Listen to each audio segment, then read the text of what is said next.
Hello. If you've been here before, welcome back. And if not, welcome. In this video, you will hear mostly true scary stories with high-definition rain in the background. If you have trouble sleeping or relaxing, if you struggle with anxiety or stress, this could be exactly what you need. And just so you know, I only put 3 ads in my videos after the first 3 stories. If you enjoy this, I would really appreciate if you would subscribe to my channel. Thanks for being here. Now, let's begin.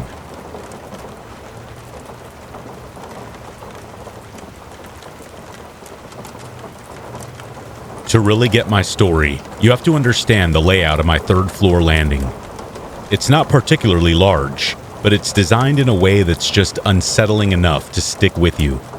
There's a single narrow staircase that creaks and groans as you climb it. At the top, the landing forms a T-shape. To the left, there's my office, where I sometimes work late into the night.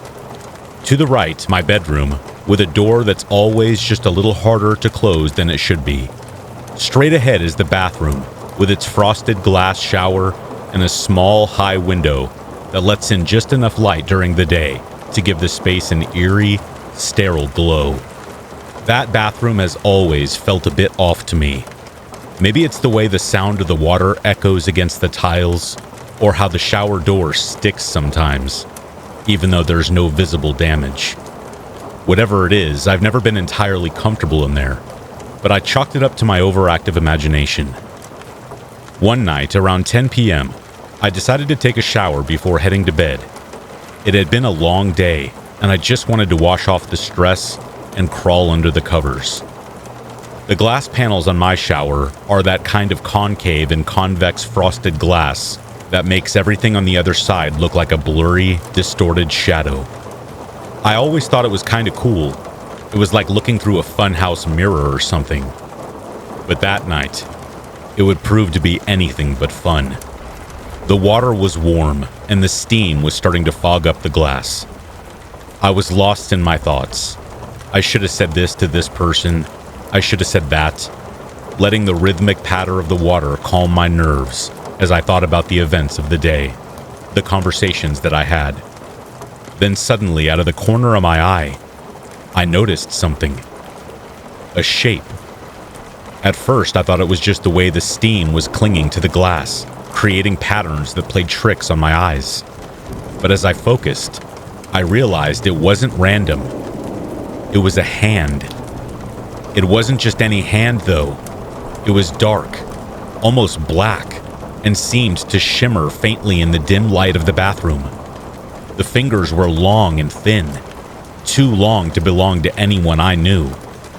It wasn't pressed against the glass like you might imagine, but instead hung in the air just on the other side of the shower door. My heart started pounding in my chest. My family is all pale. The kind of pale that burns after 5 minutes in the sun. This hand, it definitely did not belong to anyone in my house.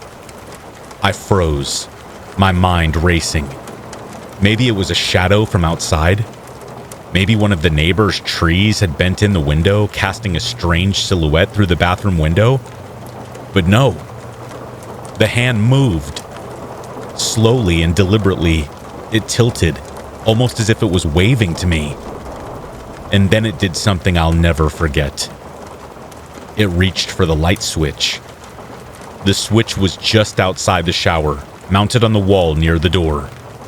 I watched, paralyzed, as this hand seemed to stretch impossibly far, its fingers brushing the edge of the switch. And then, with a soft click, the light went out. Pitch black. The sound of the water hitting the tiles suddenly felt deafening.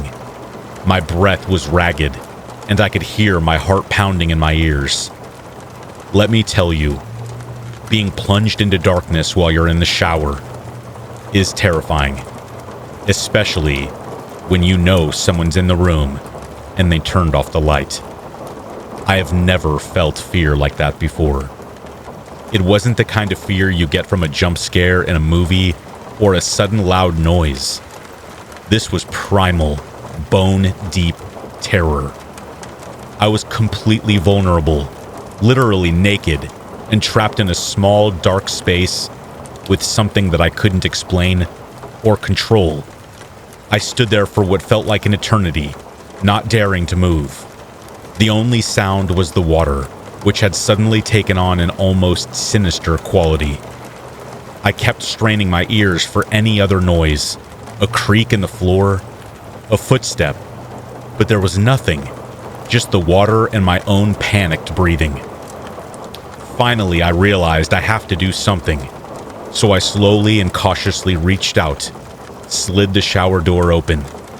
The cold air from the bathroom hit me like a slap in the face, making me shiver. I stepped out onto the tile floor, my wet feet making soft squelch noises that seemed unbearably loud in this silence. I felt my way to the light switch, half expecting that hand to still be there. When my fingers finally found it, I flipped it up, flooding the room with light once again. The bathroom was empty. I checked the door, and it was still locked from the inside. I looked under the sink, as ridiculous as that sounds, and there was nothing there. Behind the shower curtain, even in the small cabinet where I kept my towels. No one. No sign that anyone had been in the bathroom with me. The relief that washed over me was almost enough to make me laugh. Almost. But then I remembered the stairs. The staircase leading up to the third floor is old and wooden. It creaks like crazy with even the slightest weight on it. If someone had come up while I was in the shower, I would have heard it. And if they had left, I would have heard that too. But I didn't hear anything. I didn't sleep that night. Every time I closed my eyes, I saw that hand again. Those impossibly long fingers reaching for the light switch. I stayed in bed with the covers pulled up to my chin, my ears straining for the slightest sound. But the house was silent. Nothing like that has happened since. I've tried to explain it away, to rationalize what I saw. Maybe it was a trick of the light. Maybe I was just overtired, and my mind played a cruel trick on me. But deep down, I know what I saw, and every time I'm in that bathroom now, I'm terrified, especially when I take a shower, half expecting to see the hand again. Sometimes late at night, I'll hear a creak on the stairs. It's probably just the house settling, right? Maybe the wind rattling the old wood. But every once in a while, I'll catch myself holding my breath, waiting to hear the sound of the light switch clicking off again.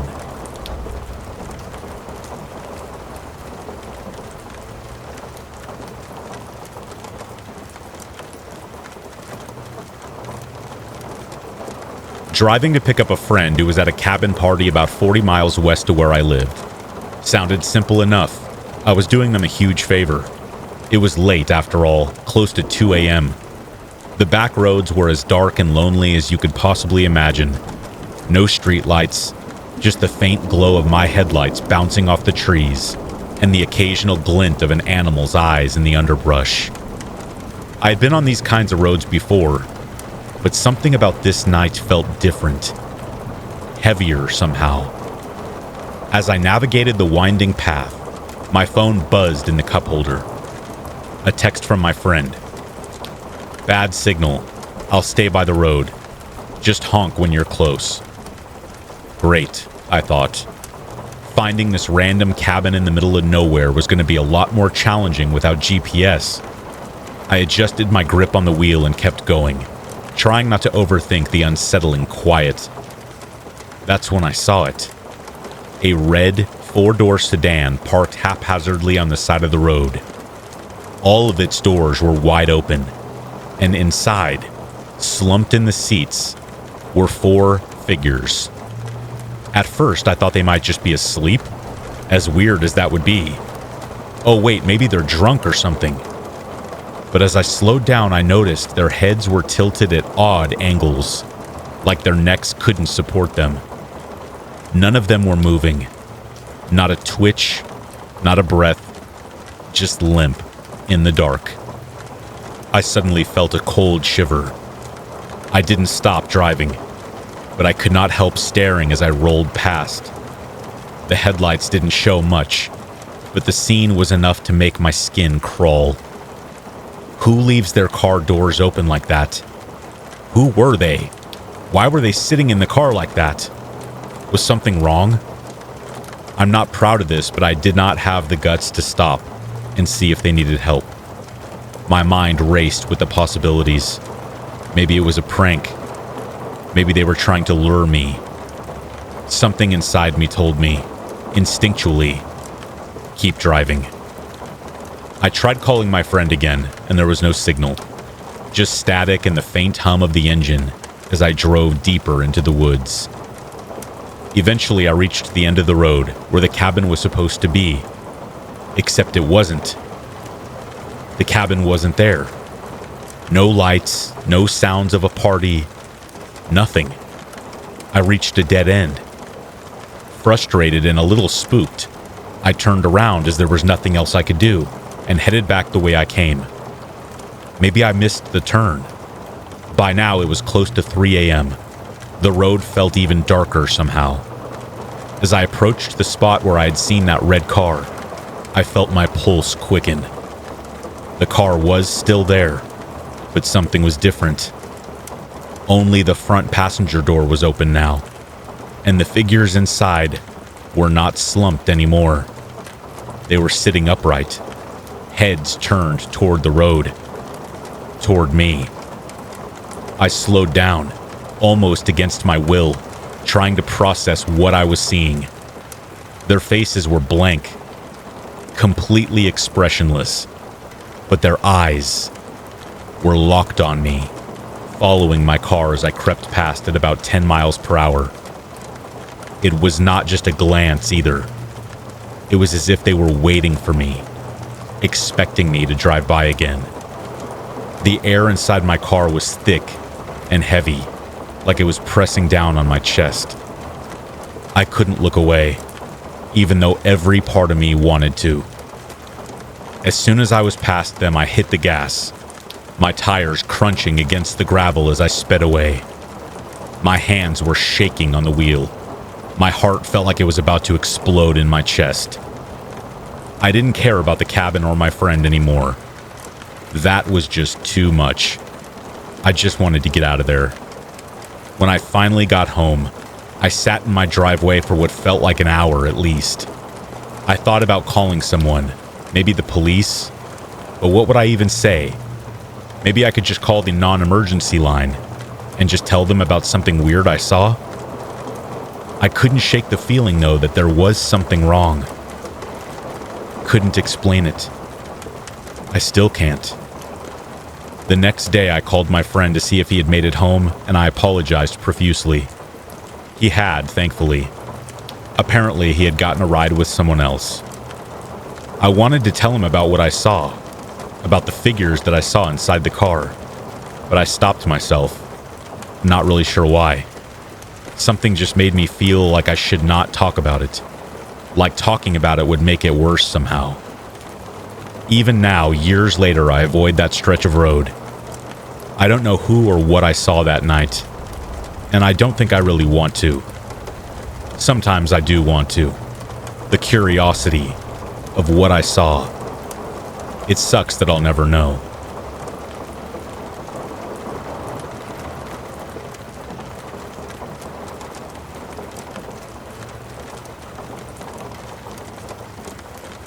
One night when I was about 7 years old, bedtime came like every other night. I climbed into the second level of my bunk bed at around 9:30. I snug into my little fortress above the world. The top bunk was my favorite, hands down. Who doesn't love sleeping on the top bunk? Up high where everything seemed smaller. I was safer up here. I drifted off quickly. I was exhausted from the day, lost in the easy dreams of a child. But that night, safety was an illusion that would shatter before morning. Some point in the night, I woke up. I wasn't sure why. Maybe it was a bad dream I had, or maybe I did hear something. But then I was sure that I heard something. A strained whisper. No. No. It was faint, almost like it was coming from inside my head. I lay there holding my breath, waiting for the sound to go away, but it didn't. The whisper came again, and it was louder this time, and full of pain. No. No. My small chest tightened as I pulled the covers up to my face, convincing myself it was just my imagination. I was about to close my eyes when a new sound made my heart stop. The unmistakable creak of the stairs. Slowly and steadily, the boards groaned. Someone heavy was on the stairs. My parents' bed was just across the room, and I could hear their snoring, steady and undisturbed. It was not them on the stairs. I heard the whisper again. It was more clear now, as if whoever was saying it was closer. No. No. I squeezed my eyes shut, hoping the sound would go away, that I would wake up and find this was all just a bad dream. But then came the screaming. It started very suddenly, a sharp, high-pitched wail that seemed to echo from nowhere and everywhere at the same time. It mixed with the whispering and the noise that I heard on the stairs, creating a chorus of terror that wrapped itself around me, enveloped me completely. No. No!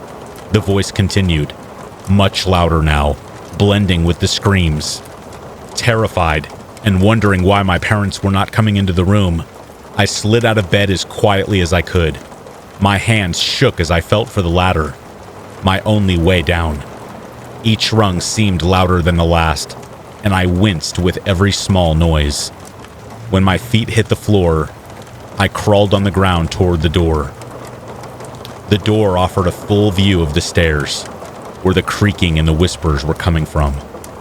My fingers found the handle, and I twisted it carefully, opening the door just enough to look outside. The staircase loomed in the darkness. It looked like an ominous void. Nothing was moving. For a brief moment, I thought maybe I had imagined all of it. How could I imagine screaming, though? But then the whisper came again, and this time from above me. No. No! My heart felt like it was trying to leap out of my chest. The sound was coming from the room upstairs. A room that no one should be in right now. I had to know what it was. I don't know why, but I just had to know. I crept toward the staircase. The house felt alive. Every creak and noise was amplified. I stayed low, peeking around corners, shaking, expecting to see someone. The stairs remained empty. Instead of going up, I decided to check the front door. Maybe I would find some explanation. Maybe someone had come inside and left the door open. My small hand reached for the light switch in the living room, but I hesitated. Something inside told me not to do it. I swallowed hard and inched toward the window instead. I peeked outside, and I saw them. 3 people were standing just outside the window, their shapes barely illuminated in the pale light. They were unmoving, and they didn't say anything. I'm not sure if they could see me, but they stood still. My breath caught in my throat. I couldn't look away. I was petrified. And then in an instant, they were gone. 1 second they were there, and the next, just gone. My heart was racing and I stumbled backward. I scrambled to my parents' room and leapt into their bed. My mom stirred a little bit, mumbling and asking if I was okay. How could I tell her what I just saw? There were people outside the window. There's someone in the house upstairs. I didn't really know what to do, but I did feel safer lying between them. I'm not really sure what happened that night. Maybe it was just a dream. Or maybe I really saw what I thought I did. I probably should have told my parents.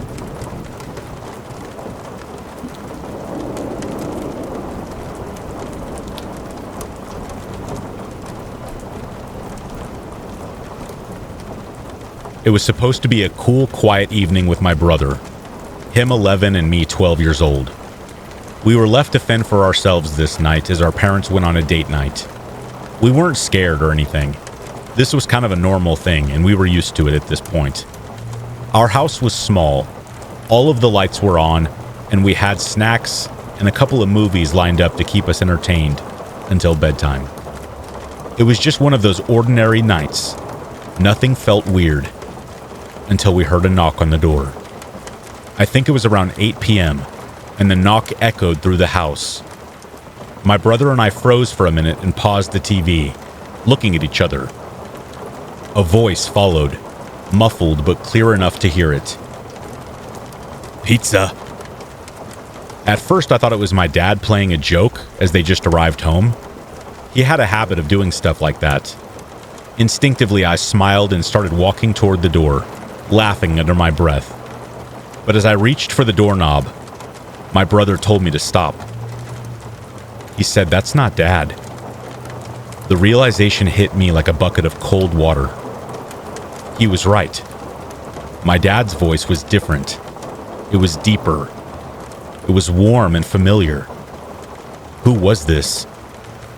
It was sharper, almost too casual, like someone trying too hard to sound normal. I froze with my hand just a few inches away from the doorknob. "We didn't order any pizza," I called out, my voice shaking. Silence followed. No reply. No retreating footsteps. Just silence. My brother now at my side, clutching my arm. He whispered, "Maybe we should call Mom." My heart was pounding now. Every beat was loud in my ears. What do I do? For 15 agonizing minutes, we sat there, silent, not knowing what to do. I opened the closet next to the front door and retrieved my cricket bat. My brother walked over to the fireplace and picked up the ornamental fireplace poker. My eyes darted between the footpath and my brother's pale face. He was clutching the poker so tightly, I could tell that he was more scared right now than he had ever been in his life. Nothing moved. Silence. I tried to convince myself this was just a weird misunderstanding. Maybe my parents ordered us pizza and just forgot to tell us. But something told me this was not right. They definitely would have told us if they ordered pizza. Then finally there was movement again. A shadow shifted on the footpath, just at the edge of my view.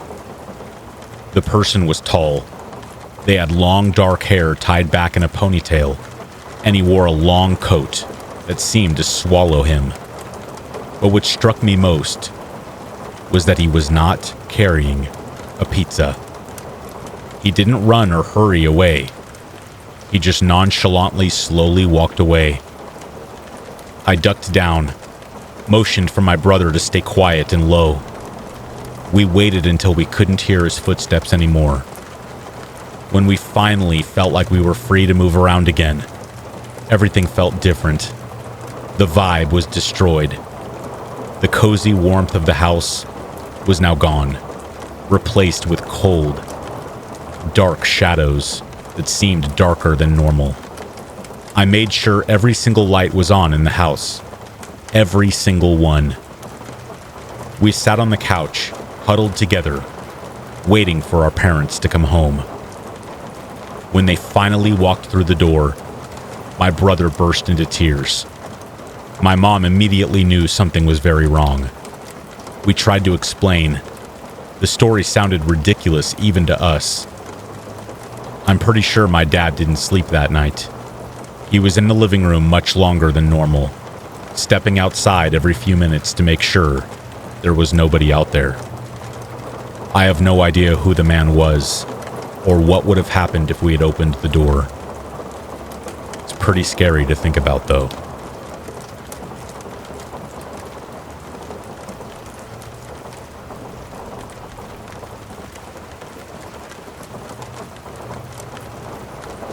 To all outside observers, it appeared that Dr. John Hamilton and his wife Susan had the perfect, loving marriage.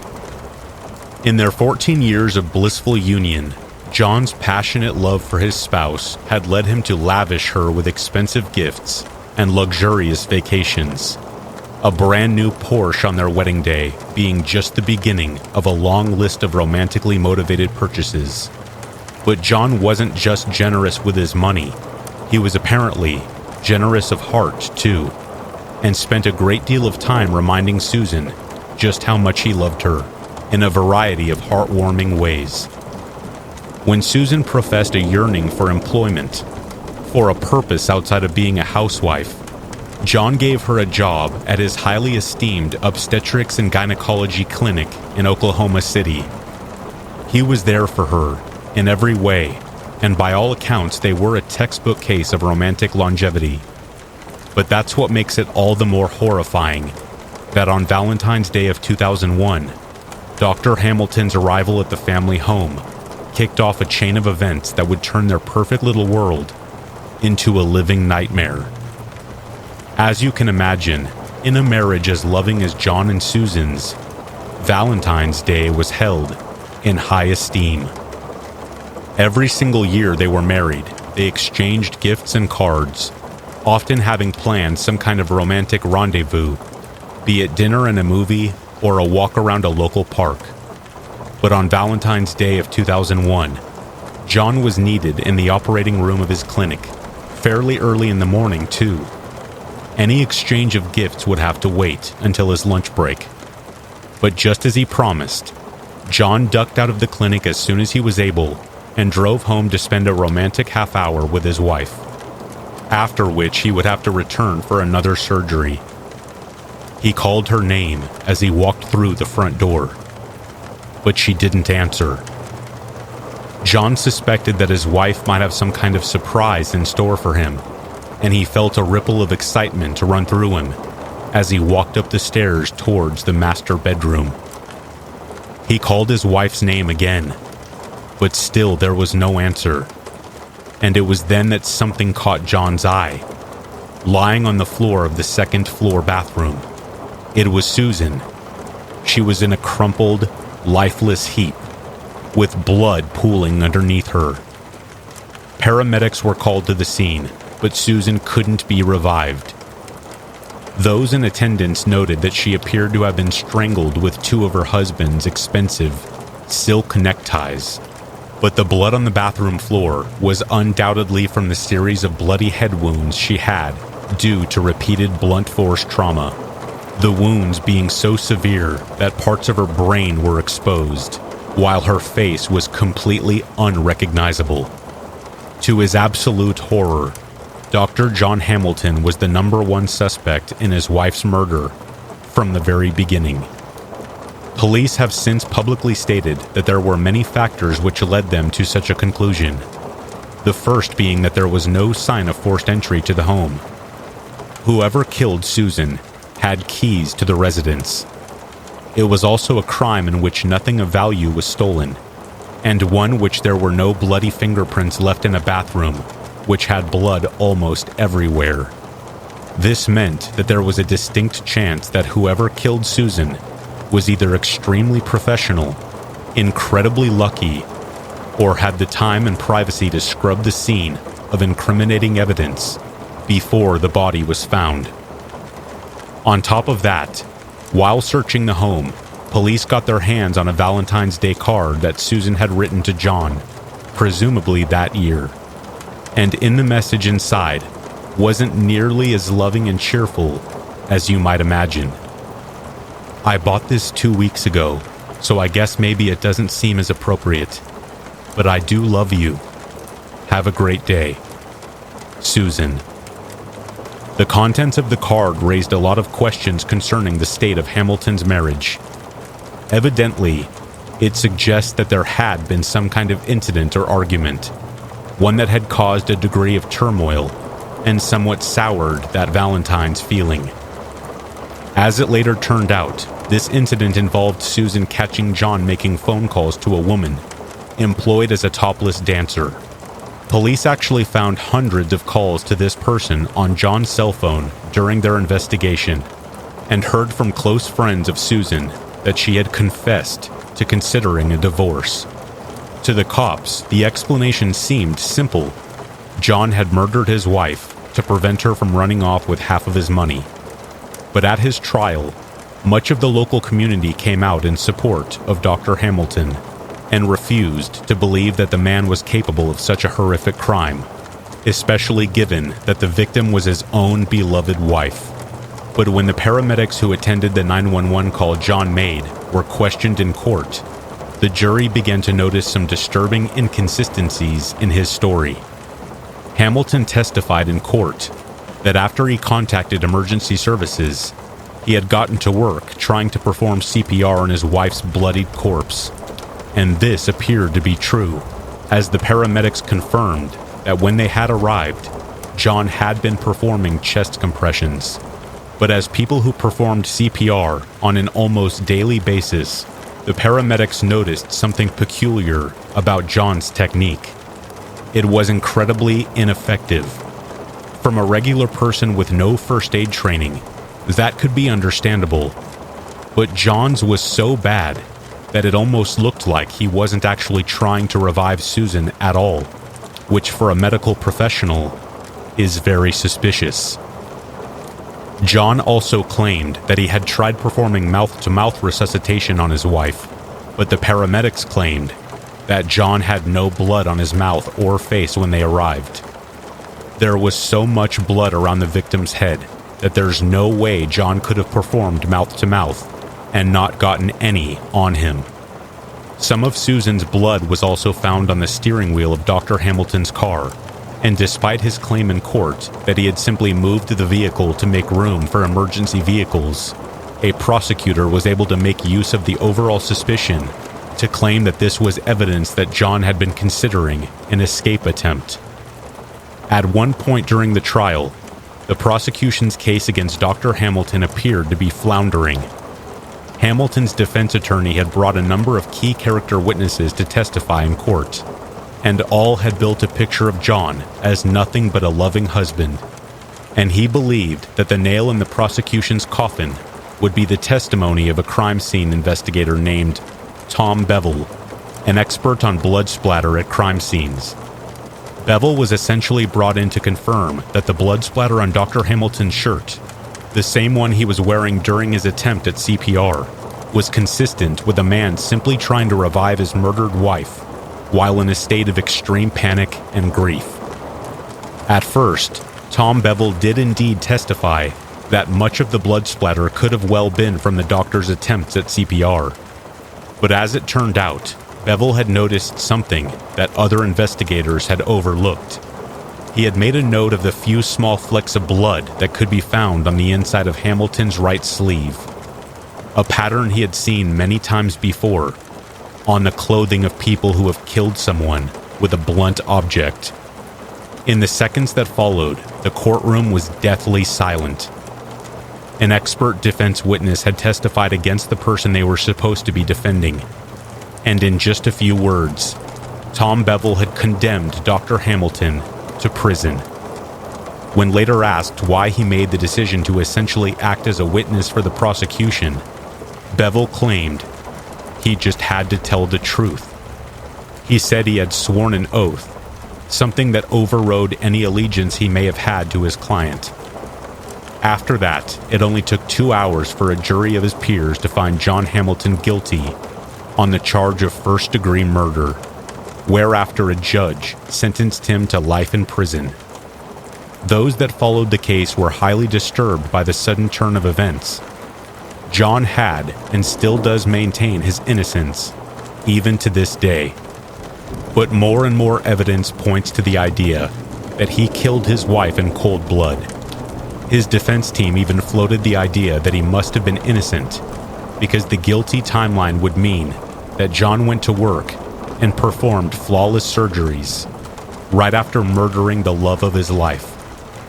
This might well be true, but in light of the guilty verdict, it's all the more damning, because it suggests that Dr. John Hamilton was able to beat his wife's skull in on Valentine's Day, then remain calm and collected, enough to go and perform complicated medical surgeries.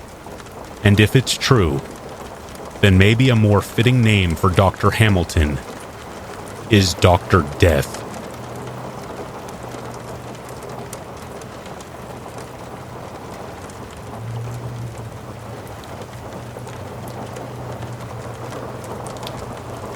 For just over 15 years, Berkshire, England, in its bright and wondrous glory, was the breeding ground for joy and cheer.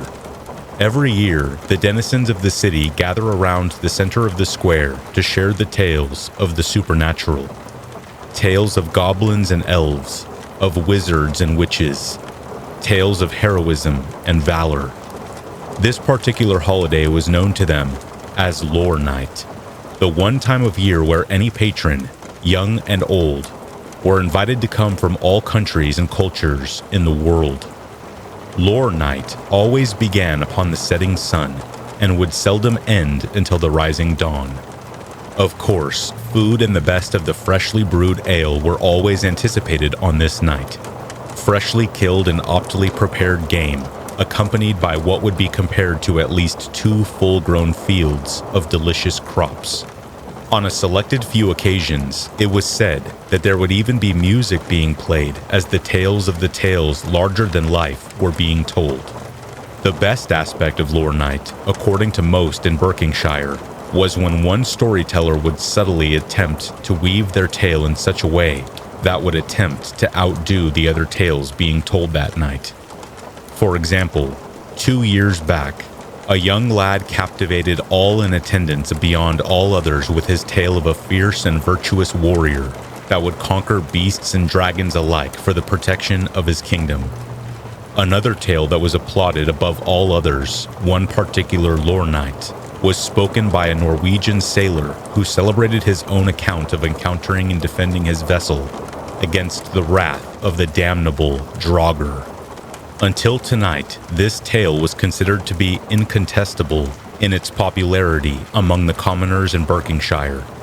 This Lore Night, however, would shift the very history of Berkshire, forming an irrevocable crimson stain on its otherwise joyous visage. This year's Lore Night began like every year before it. The excited and anxious storytellers began to amass in the center of the city, where at least 3 cords of dry logs lay neatly prepared for the token bonfire that would blaze bright through the night's festivities. Long tables of food and drink were being prepared. The market clerk, who always ran the meat and produce stands, was, as always, had been from the prior years on this night, at the forefront of preparing the holiday feast. On this occasion, however, he was determined to make this year's Lore Night feast bigger and more gluttonous than any before, and any to come. The timbermen of Berkshire began to double the size of the festive pyre as insurance for its continuous burning. It seemed that the commoners intended for this year's Lore Night to be the biggest and boldest of them all, as if it may be their last. And for many of them, this night would indeed be their very last. The setting sun saw the lighting of the festive pyre in the center of town. Many gasped in awe and excitement at the monumental height of the hungry, scorching flames, easily tripling the height and overall size of years before. At this, the masses hastily flocked to the tables adorned with the gratuitous feast. Indeed, the market clerk and those in his assistance had outdone themselves, for even upon the setting sun's last glimmer, many were still preoccupied with gorging themselves on the delectable meal and were unable to tell their tales they had prepared all year for on this night. That is, except for one man. This man declined silently to partake in the feast. No one saw him touch so much as even a single crumb from the bountiful buffet. 1 or 2 individuals approached him, attempting to extend warm invitations to join in on the bountiful banquet. The stranger answered these advances with only a cold, stoic, and malignant stare. Upon witnessing this behavior from the stranger, Many in the congregated mass began to feel the slight chill crawl up their spines as they observed the stranger lingering near the festive bonfire, whose heat began to grow so immense as to be felt by all in the nearby vicinity. Even as the heat of the blaze intensified, however, the stranger wouldn't remove the long, dark, ashen gray trench coat whose collar was erected upwards as to conceal his face, only exposing the eyes under the brim of his pitch-black, wide-brimmed hat. As he stood so close to the pyre that the congregation began to wonder what kept him from being set ablaze himself, the features of the strangers, or lack thereof, became more pronounced. The muted stranger's eyes were covered in red, raging veins, giving them an appearance not wholly dissimilar to a rabid animal. The irises were as devoid of hue as the trench coat that concealed his features from view. In the center, however, the stranger's pupils were somehow even darker than the night sky above itself, as if looking into them could cause one to be stripped of their soul in a matter of mere seconds. Despite the stranger's foreboding presence, the attending mass gathered around the towering inferno that was the festive pyre, as it was time for the night's tales to be told. However, despite the year's time spent preparing for this very moment, none in attendance could remember what stories they came to tell. None, that is, except for the stranger, whose gaze still fixed on the dance of the large flames before them all. "So, you've gathered here for stories, have you?" uttered a cracked, hoarse voice, as if the speech was performed under some sort of intense strain on the vocal cords. Though hoarse and strained words were, every individual ear had perceived them. There was a clear stance of absolute certainty in everyone's minds that the voice was indeed that of the stranger, who, until that very moment, remained distantly cold and completely mute. This sudden shift in the stranger's behavior caused the attending mass to take aback in shock. "I will share a story with you all. A story to make you realize the mistake that you've all made, and have made for a generation now." At this statement, a dreadful chill overtook the wind's breeze, causing the patrons to shiver, despite the ever-blazing inferno before them. This abrupt temperature change caused some to position themselves closer to the flames, in a feeble attempt to find some semblance of warmth amid the suddenly chilling air, an attempt that proved futile, as if the very essence of the flame's natural heat had been taken away, leaving them to dance wildly about atop the festive pyre. This abrupt phenomena, coupled with the formerly mute and mysterious stranger's threatening and rather ominous statement, forced an air of unease and a jarring sense of dread to spread throughout the congregation. "None of you believe in the entities in whose names you forge through the tales of fiction from, effectively dishonoring the respect and fear they were once due." None of the patrons in the present mass knew how to comprehend the mysterious stranger's abrasive claims. Surely, they optimistically thought this facade as nothing except a mere act of a tactic for captivating the audience's attention. This was Lore Night, a night of fun and cheer in the regaling of folk legends of elder days, and the tall tales molded by the tricks of eager imaginations, not the grim and macabre, as was implied by the stranger. "The tale I tell you now is the story of my land from which I hail. Take special care to listen, for when suffering comes upon you all, you may then know in your beating hearts and your tortured souls the full extent of those who you and your mockeries have disgraced. This tale," the stranger began, remaining stiff as if he were a statue cut from marble or granite, with his unwaveringly menacing glare eternally fixed within the festive pyre's flames, "begins with the priest of my native land, Father Dirkenshaw. You see, the father was a good man, a righteous man.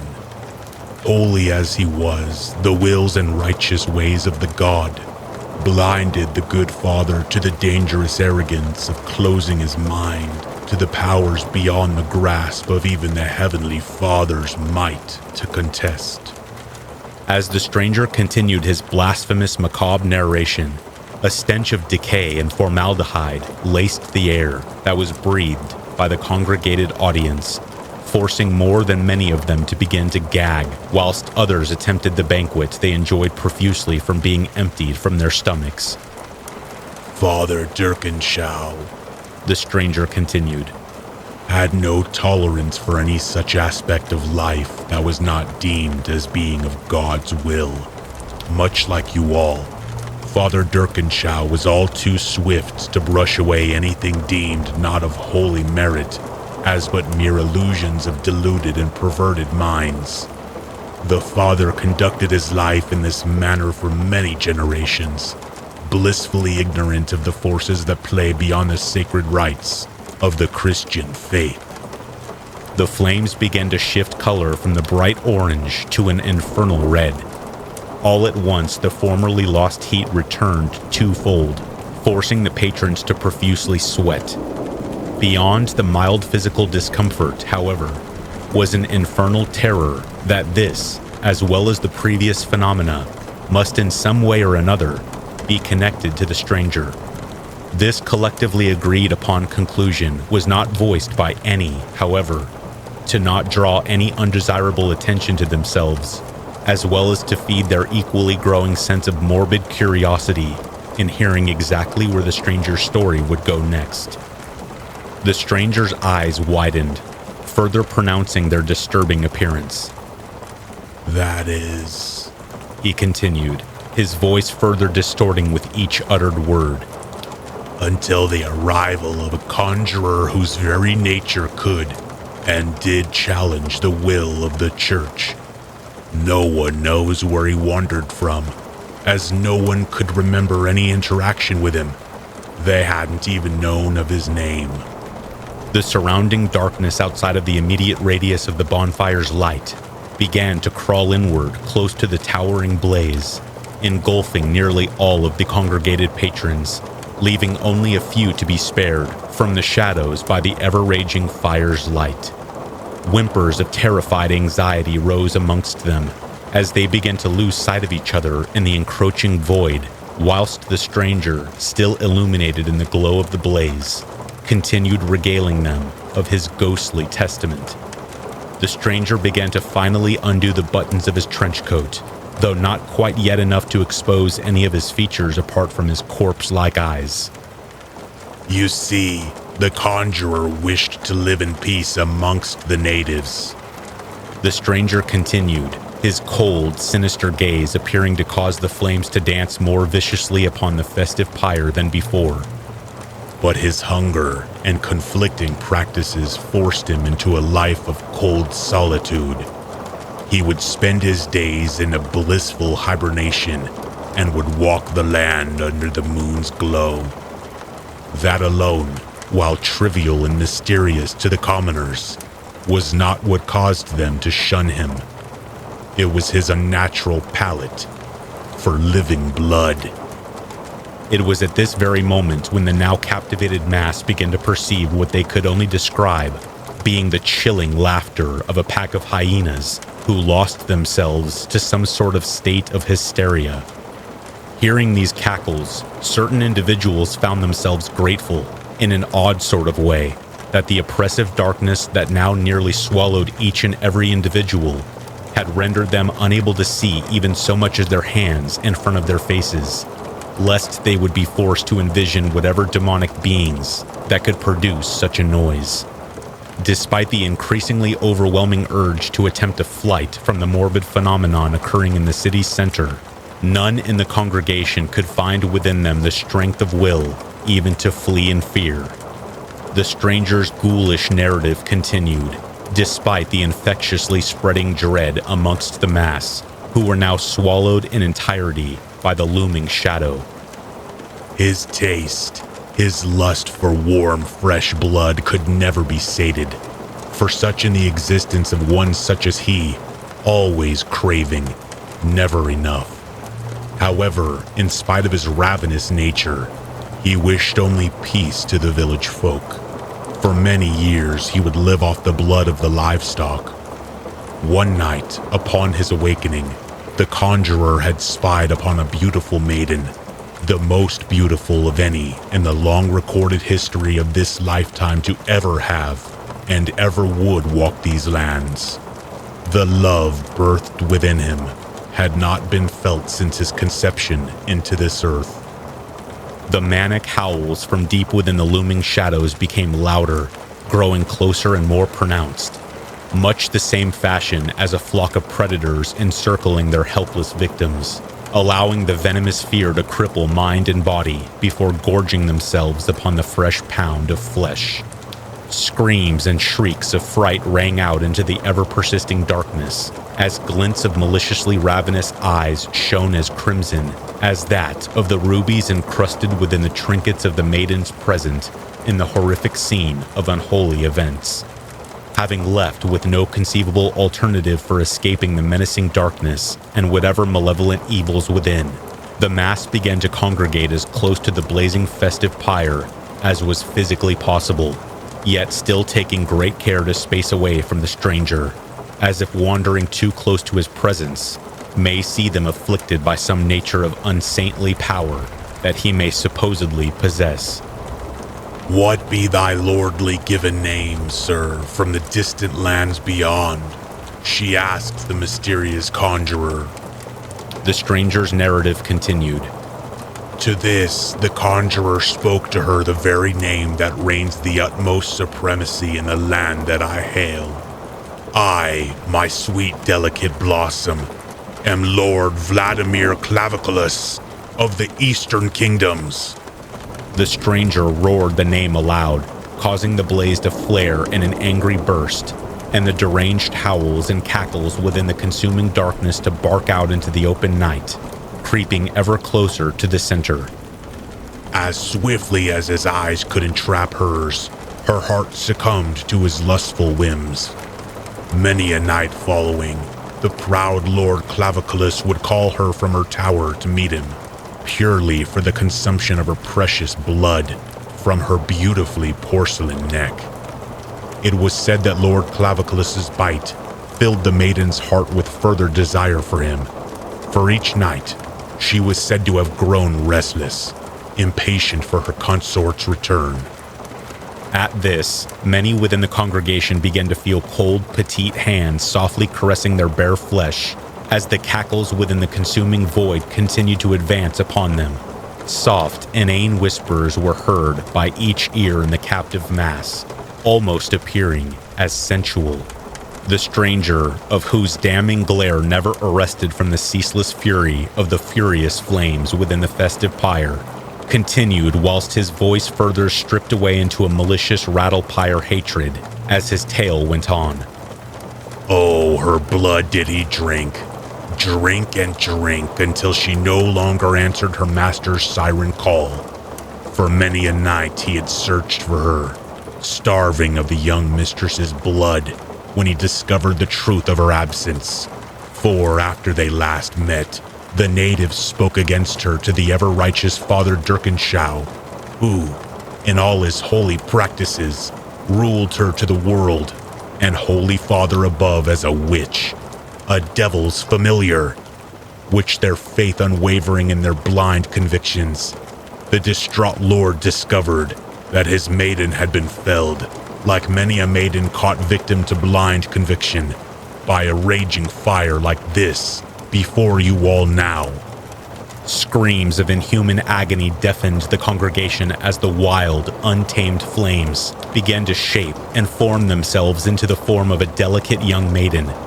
Just as soon as its fiery birth was complete, a blackened maw opened that released an agonized wail that invoked an unutterable pain and sorrow that blended with the presently potent fear within the mass that could not and would not waver. As the flames returned to their former state, unyielding in their enraged ferocity, the stranger began again. His ghastly vocals took on an air of aggression. Vengeance, his inhuman voice barked. Vengeance he swore to exact on those whose holy ways led them to commit this atrocity. Upon them in the cold night he came, many a morn following. The families would find more of their dear beloved gone in the night, only to be spied upon the succeeding dusk as one of the disciples of the Nosferatu, Lord Vladimir Claviculus. I condemn you all, you bleeding sheep of the Lord. He roared to them one full moon twilight.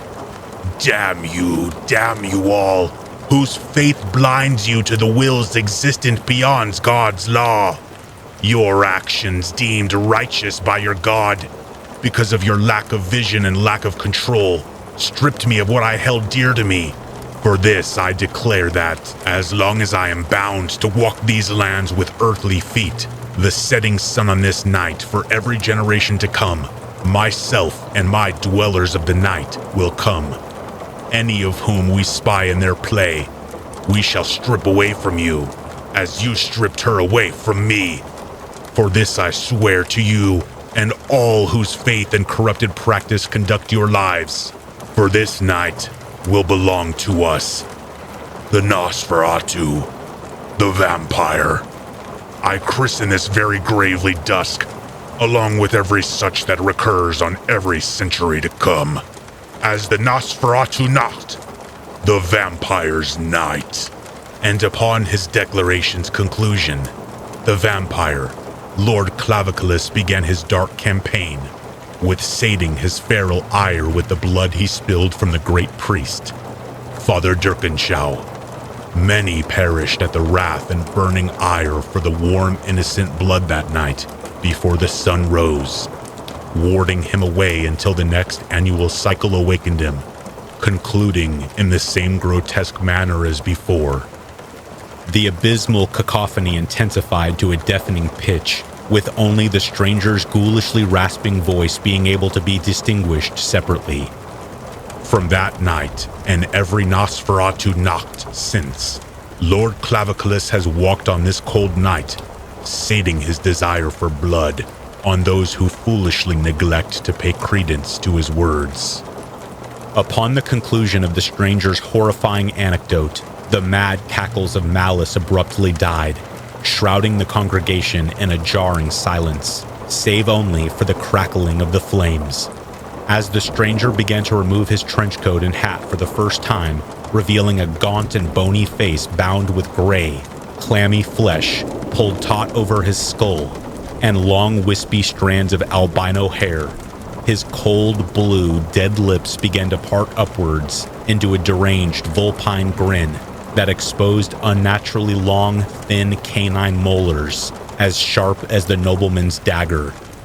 Upon sight of this, a young maiden from the terror-stricken audience squealed out, "Who are you?" The stranger, stealing his gaze away from the festive pyre for the first time, fixed his eyes to her. My dear delicate blossom, I am Lord Vladimir Claviculus of the Eastern Kingdoms, and tonight is Nosferatu Nacht, the vampire's night. At the chilling revelation, the blazing fire burst skyward, defiantly into the air to illuminate the hordes of beasts that took residence in lurking darkness only moments before, every one of them bearing their vicious fangs. For indeed, these were the disciples of the vampire, Claviculus. No sooner than the first squeal of hysteria was let out that the stranger, the vampire, Lord Claviculus, bared his fangs, rolling his eyes back into his skull with pleasure as he clamped his jaw around the young maiden's neck, savoring every last amount of crimson he could take from her. As he rose from her, now stripped of life, the once furious flames abruptly ceased, shrouding the helpless mass in complete darkness. As the Nosferatu came upon them, try as they might, none of the commoners could escape the inhuman and supernatural clutches of the scourging beasts as they were swept away and torn apart, like a herd of lamb amid the wolves' den from what must have been every direction in the impossible looming darkness. No cries for mercy were heard or heeded when the sun rose that morn. Silence had laid its claim to Berkshire. All that remained of the events of the accursed night were the smoldering embers of the festive pyre and the mutilated and exsanguinated remains of the Lore Night Mass, now set to become eternally bound to the tradition of the Nosferatu Nacht.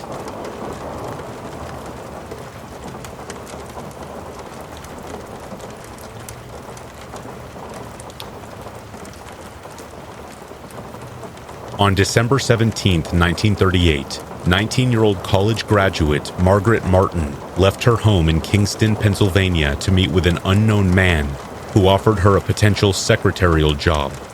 When she failed to return, Martin's family reported her missing and began a search of the surrounding area. 4 days later, her body was discovered in the wilderness around 20 miles away. She had been horribly tortured, mutilated, and strangled before her bound and trussed body was dumped in a mountain stream where it was found by a hunter. There were few clues as to her killer's identity, except the owner of a sawmill reported interrupting an unknown trespasser, and police believe this is where the murder occurred. Witnesses came forward with a description of a man seen with Martin around the time of her disappearance, but no one has ever been arrested and charged in connection with her murder. At the beginning of December 1938, Margaret Martin graduated with honors from Wilkes-Barre Business College, having attended classes to gain secretarial skills to find work as a stenographer. A former classmate, Betty Hopkins, described her as a shy, studious, friendly girl who had many friends, and she was well liked within the community of Kingston in Luzerne County, Pennsylvania. Her parents raised Margaret and her siblings as devout Catholics, and her father, John Martin, was a coal mine foreman and member of the local Democratic Committee. The Martins had 4 children, of which 19-year-old Margaret was the eldest, and included 17-year-old Mary, 15-year-old Helen, and 12-year-old Jack. Margaret Martin was contacted the Saturday morning of December 17, 1938, by an unknown man who offered her a job. He explained he was setting up an insurance company and was in need of a qualified stenographer and had a suitable secretarial position available. He added that he had heard of her through the Wilkes-Barre Business College. Miss Martin was gleefully anticipating her first job since graduating college and looking forward to earning some money before the Christmas holidays, so she agreed to meet with the man at Kingston Corners, located not far from the Martin family home. When she left the house that morning to keep her appointment with the mysterious telephone caller, Margaret promised her parents she would return home immediately. It would be the last time they saw her alive. When she failed to appear by the evening, her worried family and friends contacted the police and reported her missing. During the investigation into her disappearance, police and volunteers conducted a search of the surrounding area. Several witnesses came forward with information pertinent to the case. Martin was seen the day of her disappearance in conversation with an unknown man and then getting into what was described as a black sedan or brown Plymouth. The description given of the man was vague, and he was believed to be a suave, neat, sandy-haired young man, slightly overweight and between the ages of 25 and 30 years old. None of the witnesses were able to identify the license plate of the car.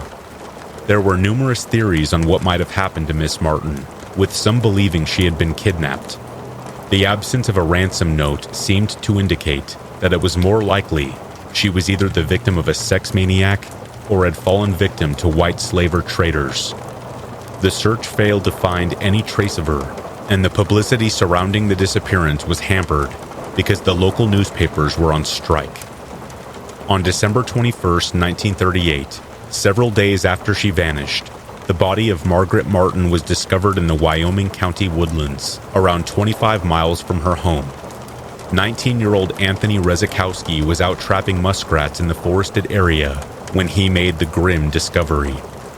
As he places snares under a footbridge, he noticed a large burlap sack that had been partially submerged in 2 feet of shallow water in Keelersburg Creek, which was 8 miles from Tunkhannock. When he went to investigate further, he noticed the bag had been stitched with twine and one of the knots had slipped open, revealing a human arm. When he peeked inside, he saw the naked body of a young woman and immediately notified the police. It was soon identified as the body of Margaret Martin, and it was determined she had been dead for at least 24 hours.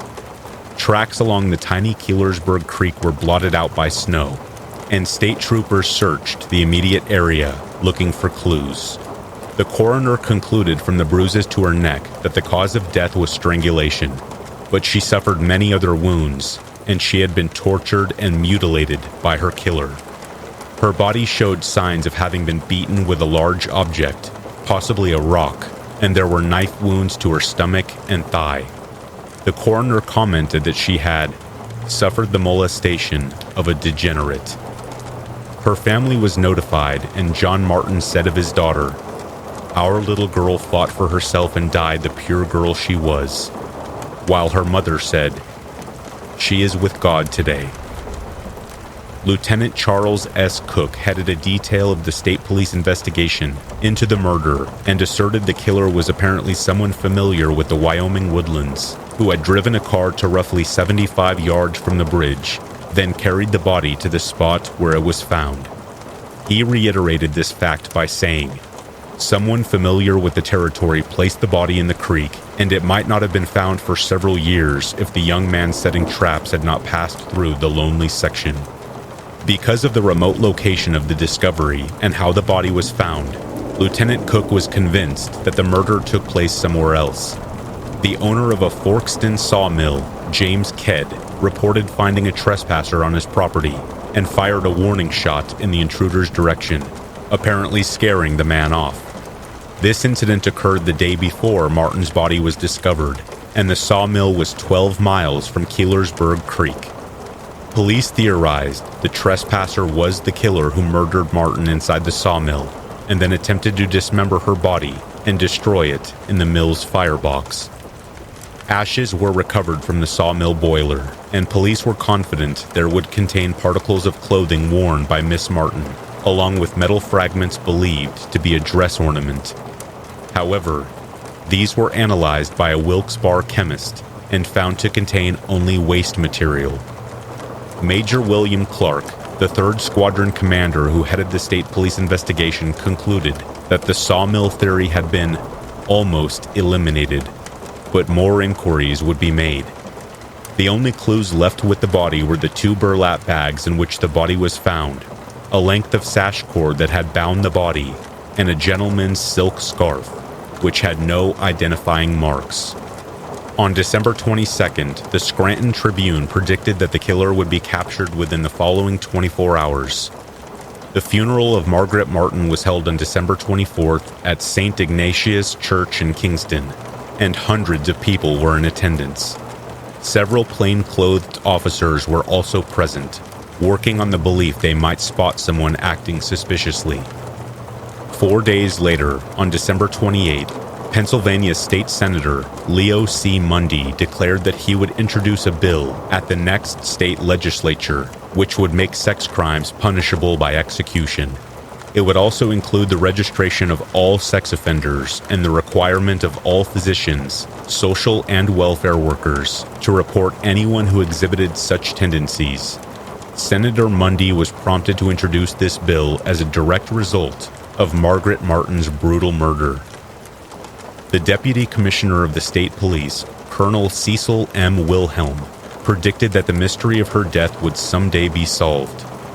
The investigation explored many other avenues, including a suspicious vehicle seen parked at the mountain cabin on the night of the murder, which might have belonged to the killer, but was soon ruled out when the owner gave police a satisfactory explanation for his movements in the area. Further leads also led nowhere.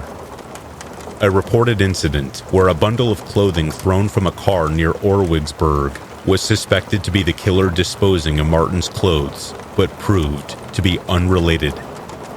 Officers' attempts to check a statement that a witness attributed to a Kingston man who allegedly said, "I'm going to make a date with that Martin girl or break my neck in the attempt," proved fruitless. By early 1939, most leads in the case either fizzled out or resulted in a dead end for detectives. The manhunt for the killer would continue, and by February 1939, many suspects were investigated and discounted. 2 men who attempted to attack a 16-year-old girl from Hanover Township in Luzerne County were questioned and cleared.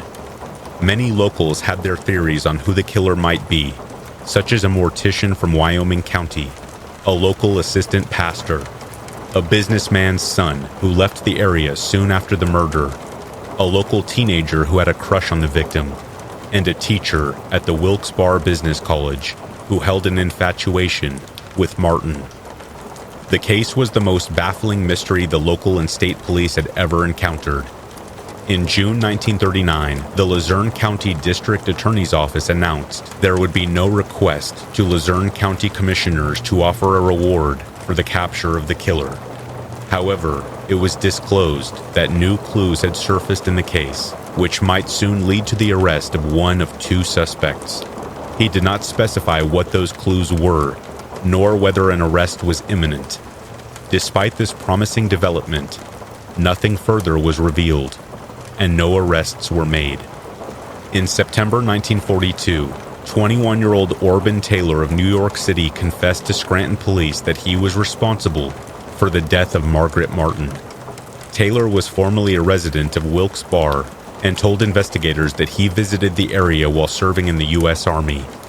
Despite his admission of guilt, Taylor was unable to reveal to detectives how he disposed of the victim's clothing, which had never been found. After more than 10 hours of questioning, the young man repudiated his confession. New York Detective Captain George W. Donaldson, who was leading the investigation, explained that the military authorities at Fort J joined the investigation being conducted by the State Motor Police and the Federal Bureau of Investigation because Taylor had been dishonorably discharged from the Army. Although he denied murdering Miss Martin, he did confess to other crimes, including several robberies, a stabbing in New York, and of defrauding several hotels in Philadelphia, Newark, New Jersey, and Elizabeth, New Jersey. Subsequently, he was not charged with murder. In the decades after her murder, the circumstances of Margaret Martin's death are still unexplained, and her killer has never been brought to justice. Many of those who worked the case came to believe the man responsible must have been a local because of his knowledge of the area, while others suspect it might have been the work of a serial killer. Despite the advancement of forensic science techniques, the case remains unsolved.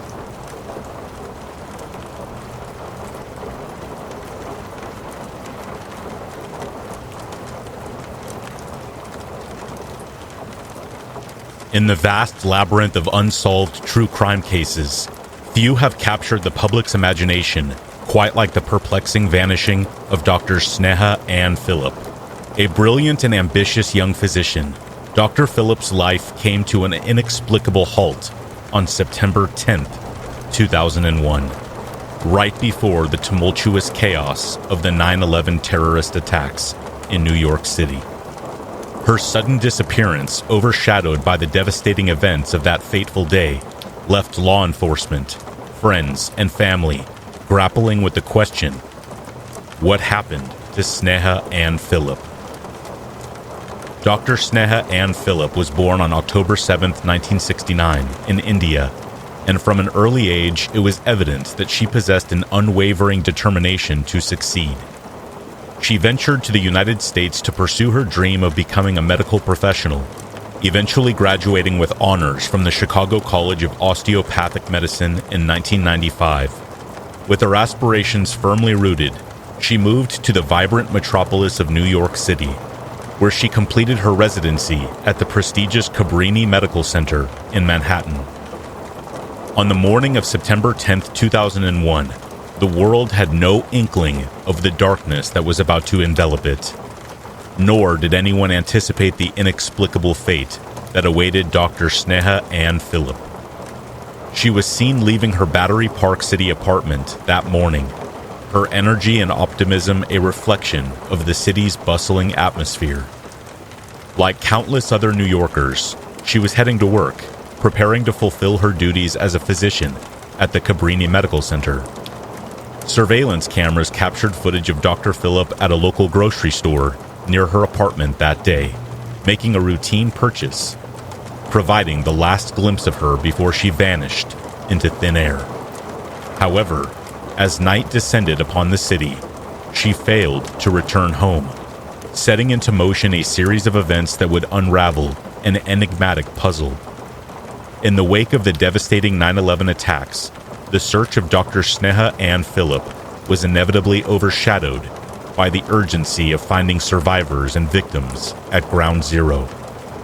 Amidst the rubble and destruction, the hunt for the missing physician was hampered, with her case receiving only fragmented attention. As the dust settled and the enormity of the tragedy sank in, investigators turned their focus to uncovering the truth behind Dr. Phillip's disappearance. Early on, they considered the grim possibility that she had been tragically killed in the terrorist attacks. Her apartment's proximity to Ground Zero fueled this hypothesis, but it was soon challenged by emerging evidence. Piecing together fragments of her life, investigators unearthed a hidden side of Dr. Phillip that few knew about. They discovered that she had struggled with alcohol-related issues, and her past included a brush with law for shoplifting at the very grocery store that she was seen visiting on the day she vanished. This line of inquiry suggested that she might have wandered into obscurity, intentionally disappearing to escape her problems. However, just as investigators seemed to be settling on this theory, eyewitnesses began to emerge, offering possible sightings of Sneha Ann Phillip after September 10, 2001. One individual claimed to have seen her in a Manhattan hospital on September 11, 2001, while others testified to spotting her in different parts of the city in the days immediately following the attacks. These accounts injected fresh uncertainty into the case and reignited hope that she might still be alive. As the investigation progressed, it became increasingly apparent that the circumstances surrounding Dr. Phillip's disappearance were far from straightforward. The trail grew colder with each passing day, leaving investigators with more questions than answers. The inexplicable disappearance of Dr. Sneha Ann Phillip opened the floodgates of speculation and gave rise to a myriad of theories. One prevailing theory was that she met with a tragic end on September 11th, and her remains were obliterated amidst the rubble of the collapsing World Trade Center towers. This idea, while tragic, offered a measure of closure to some, though it failed to explain the alleged sightings of her in the days that followed. Conversely, the theory of a voluntary disappearance gained traction as investigators uncovered the complexities of Dr. Phillip's personal struggles. Some postulated that the stress of her past legal troubles and potential relapse may have culminated in her deciding to reinvent herself in a new life, far removed from the constraints of her previous existence. But even this theory left many unanswered questions, especially regarding the alleged sightings and the absence of any communication from the missing doctor. As time passed, darker theories emerged, suggesting that Dr. Phillip might have fallen victim to human trafficking or abduction, explaining the lack of contact with her family and friends. These conjectures, while terrifying, lacked concrete evidence and only added to the complexity of the case. The disappearance of Dr. Sneha Ann Phillip remains an enigma wrapped in a puzzle, concealed by the shroud of time and tragedy. As the years drift by, hope to finding her alive diminishes, but the embers of determination to solve the case still flicker within the hearts of her family and friends. The mystery of Dr. Phillip's disappearance serves as a haunting reminder of the frailty of human existence and the profound impact a single individual can have on the lives they leave behind. Until new evidence comes to light, the fate of Dr. Sneha Ann Phillip will continue to remain an indelible stain on the canvas of true crime history, an enduring enigma that defies resolution.